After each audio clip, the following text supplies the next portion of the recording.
Welcome to English Moja. আসসালামু আলাইকুম। তোমরা সবাই কেমন আছো? আশা করি অনেক ভালো আছো। ইংলিশ মজার আজকের আয়োজনে তোমাদের সবাইকে অভিনন্দন। পার্টস অফ স্পিচ আইডেন্টিফিকেশনের আরও একটি নতুন ক্লাস, রিয়েল প্র্যাকটিস 23। আমি এর আগে 22টি ক্লাস নিয়েছি এই লেসনটির ওপরে। তোমরা যারা সেই ক্লাসটি করতে চাও, তোমাদের সুবিধার্থে আমি ডান পাশে আই বাটনে দেখো একটি লিঙ্ক দিয়ে দিলাম, সেখানে ক্লিক করে তোমরা পূর্বের ক্লাসগুলো করে আসতে পারো। আর এই ক্লাসটি যে কতটা গুরুত্বপূর্ণ তোমরা ক্লাসটি করলেই বুঝতে পারবে।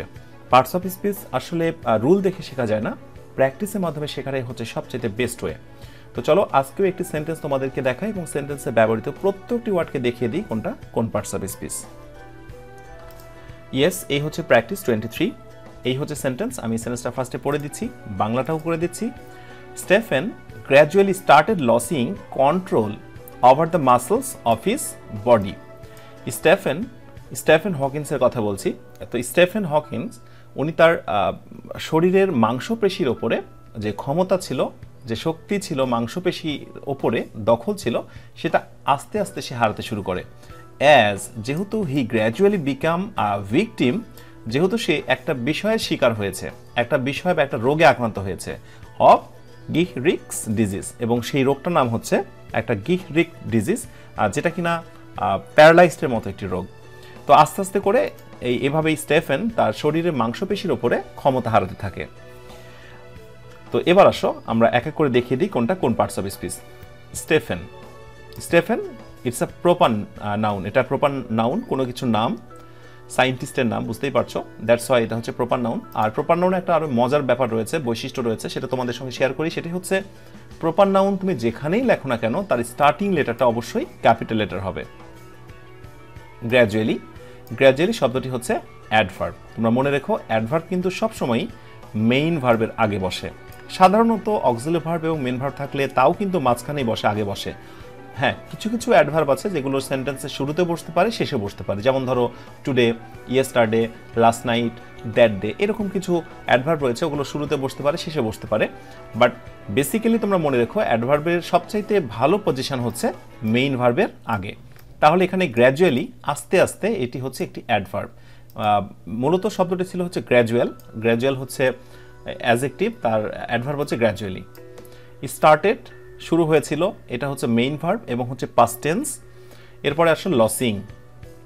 স্টার্টেডের পরে যে লসিং হয়েছে, এই লসিংটা কোন পার্টস অফ স্পিচ? আমি দুইটা অপশন দিয়ে দিচ্ছি। অপশন এ শব্দটি নাউন, অপশন বি শব্দটি অ্যাডজেক্টিভ। তোমরা একটু গেস করো। আচ্ছা, এবার রাইট আনসারটা মিলে নাও। এখানে লসিং শব্দটি হচ্ছে নাউন। তো কেন নাউন? তোমরা মনে রেখো পাশাপাশি যদি দুইটা ভার্ব থাকে এবং পরবর্তী ভার্বের সঙ্গে তুমি যখন আইএনজি দিয়ে দাও তখন কিন্তু সেটা জেরান্ড হয়ে যায়। আর জেরান্ড মানেই হচ্ছে নাউন। মূল ভার্বের বেস ফর্মের সঙ্গে যখন তুমি আইএনজি করে দাও সেটা কিন্তু হয়ে যায় জেরান্ড, আর যেটাই জেরান্ড সেটাই হচ্ছে নাউন। তো এখানে লসিং শব্দটি হচ্ছে নাউন। কন্ট্রোল, একই সাথে এই লসিং কন্ট্রোল, এটা হচ্ছে কম্পাউন্ড নাউন, বা অন্য কথা নাউন ফ্রেজও বলতে পারো। Over, it's a preposition. Normally আমরা জানি ওপরে, কোনো কিছুর ওপরে আধিপত্য স্থাপনের ক্ষেত্রে কন্ট্রোল ওভার ইউজ করা হয়। ওভার শব্দটি প্রিপোজিশন। দা আর্টিকেল, তবে আর্টিকেল বলা যাবে না, এটা হচ্ছে অ্যাডজেক্টিভ। মাসলস মানে মাংসপেশি, এটা অবশ্যই নাউন। এরপরে অফ প্রিপোজিশন। হিজ পজিটিভ, তবে সকল পজিটিভকে বলতে হবে অ্যাডজেক্টিভ, কেননা তাদের পরে একটি করে নাউন থাকে। বডি শব্দটি নাউন, আর হিজ শব্দটি মূলত অ্যাডজেক্টিভ বা পজিটিভ অ্যাডজেক্টিভ বলা যেতে পারে। অ্যাজ, এটা হচ্ছে কনজাংশন, কেননা দুইটা সেন্টেন্সকে দেখো জয়েন করেছে। যখনই দুইটা সেন্টেন্সকে জয়েন করবে, অ্যাজ, সিন্স, দো, অলদো, এগুলোর নাম হয়ে যাবে কনজাংশন। হি হচ্ছে সাবজেক্ট, ওই স্টেফেনেরই হচ্ছে এটি প্রোনাউন, এটা প্রোনাউন বলতে হবে। গ্র্যাজুয়ালি জাস্ট লাইক আগেরটার মতোই এটাও হচ্ছে অ্যাডভার্ব। দেখো মেইন ভার্বের আগেই কিন্তু বসেছে, সো মেইন ভার্বের আগে অলওয়েজ কি বসে? অ্যাডভার্ব বসে। ভিকটিম, এ হচ্ছে এখানে আর্টিকেল, তবে আর্টিকেল বলা যাবে না। পার্টস অফ স্পিচের দিক থেকে এটার নাম হচ্ছে অ্যাডজেক্টিভ। সকল আর্টিকেলই হচ্ছে অ্যাডজেক্টিভ। ভিকটিম, এটা অবশ্যই নাউন, কারণ আর্টিকেলের পরে সাধারণত নাউন বসে যদি একটি শব্দ হয়। Of preposition. আর গিহরিক্স, এটা হচ্ছে একটা রোগের নাম, এটা অবশ্যই নাউন। আর অ্যাপোস্ট্রোফি এর পরে যে শব্দটি রয়েছে সেটি অবশ্যই নাউন। তোমরা মনে রেখো অ্যাপোস্ট্রোফি এর পরে তুমি যে শব্দটি বসানো কেন তাকে অবশ্যই নাউন হতে হবে। তবে একের অধিক শব্দ হলে আগেরটি হবে অ্যাডজেক্টিভ, পরেরটি হবে নাউন। তো এখানে নর্মালি অ্যাপোস্ট্রোফিসের পরে একটা শব্দ, দ্যাটস ওয়াই এই শব্দটি নাউন হয়েছে। তো আশা করি বুঝতে পেরেছো কোনটা কোন পার্টস অফ স্পিচ। খুব শীঘ্রই পরবর্তী প্র্যাকটিস 24-এ তোমাদের সঙ্গে আবার কথা হচ্ছে। তোমরা সবাই অনেক ভালো থেকো আর অন্যকে ভালো রেখো। আসসালামু আলাইকুম।